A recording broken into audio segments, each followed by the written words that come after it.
So, good morning. I really want to welcome Pete Hegseth here to NATO again, to the Defense Ministers meeting.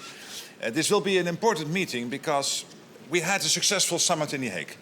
And there is now much more cash on the table. There is firepower coming out of our defense industry, which is so important.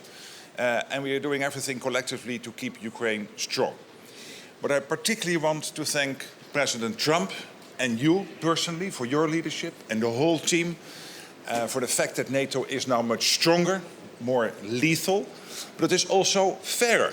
Because we know that since President Eisenhower there was this constant irritant that yes, NATO was there, the US was committed, but also had a clear expectation that EU allies and Canada would step up. And we took that historic decision in The Hague thanks to your leadership, equalising defence spending on this side of the pond and in Canada with what the US is spending. And I think that's extremely important. And I also want to thank President Trump and you personally again, and of course the whole American leadership team for the fact that when it comes to Ukraine, you decided to again make sure that they have what they need from the US, paid for by allies, and that program is now running.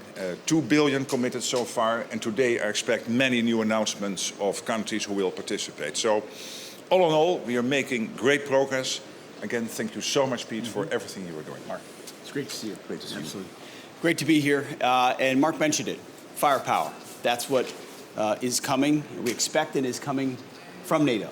And it was a historic summit just a couple of months ago, brought about by leadership of President Trump to say we need our allies to step up. And they did, and they have in those commitments. Now those commitments will soon translate into capabilities, which is the most important aspect of it. And one part of that, of course, is Pearl, is the initiative where European countries buy U.S. weapons, transfer to NATO for the fight in Ukraine to bring peace to that conflict. And if there's anything we've learned under President Trump, is the active application of peace through strength. Yes. You get peace when you are strong, not when you use strong words or wag your finger. You get it when you have strong and real capabilities that adversaries respect. And I believe that's what NATO is doing. I believe that's what the Pearl Initiative is. So our expectation today is that more countries donate even more, that they purchase even more to provide for Ukraine to bring that conflict to a peaceful conclusion.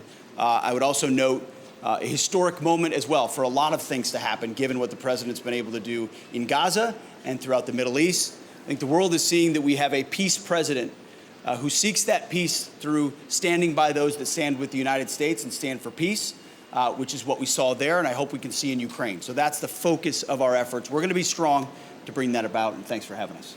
Great. Thank you so much. Thank you so much. See you later today at the pressers.